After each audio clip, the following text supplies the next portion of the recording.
Take a break from your busy schedule and join Harold Sala for Guidelines for Living. In the year 1889, a dam broke on the South Fork Reservoir, some 12 miles east of Johnstown, Pennsylvania, in a valley of the Allegheny Mountains. Raging waters came surging down the valley and swept over the town. It took 25 lives, caused some $50 million in damages. That was a considerable amount for those days. The editor of a Pittsburgh paper sent a young reporter to cover the story. "This is a break for you, kid," said the boss, adding, "Give it all you have," as he slapped him on the back and sent him scurrying out the door for the story. Hours later, the wire dispatch came back. "God sits brooding on the hillside, overlooking the disaster and desolation of Johnstown. The roaring waters seemed to but echo the mind of the Creator." Without bothering to read further, the editor wired back, "Don't bother with a flood. Interview God."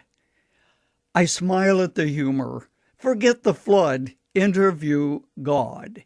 Yet, and this is the sobering part, seldom do we think much about interviewing God, finding out about Him, or even thinking much about Him, unless we're at the point of death or badly in need of something, which prompts us to cry out, asking for whatever it is we need. If you were to interview God, what would you ask Him? Why is there suffering in our world? Why does He not strike down the wicked and eliminate the evil? Why must a childless woman desperately wish for a baby when millions of unwanted children are aborted every year?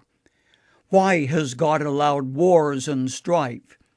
And supposing you got an answer to your question, would you really understand? Probably not. But of one thing I am certain. God has revealed far more of Himself than most of us have ever grasped, and not in strange theological terms which only a PhD in ancient languages could understand, but in plain, comprehensible terms, where, in His love letter to humankind, the Bible, why don't we interview God? Well, we tend to search for Him much like a thief looks for a policeman. As one young man commented, "I won't bother him provided he doesn't bother me." Conducting an interview with someone consists of asking questions and hopefully getting answers, but beyond that there is no personal involvement. An interview and a relationship don't have the same degree of involvement and intimacy. When a young man notices a young lady and something sparks between them, he doesn't ask for an interview. He wants to get to know her. Much different than knowing about her. But getting to know about someone is the first step in getting to know that person. Most young men, having noticed someone special whom they do not know, starts asking questions. Who is she? Where is she from? What's she like? Knowing about God, which few people really do, is only the start. Knowing God involves a relationship of communication, interaction, and commitment.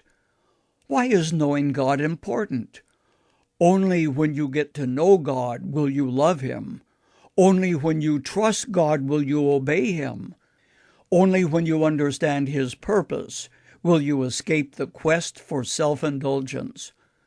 Only when you believe God will your soul rise on the wings of faith. Get to know God. It is the most important knowledge you will ever have, and an absolute necessity if you intend to spend eternity in His presence.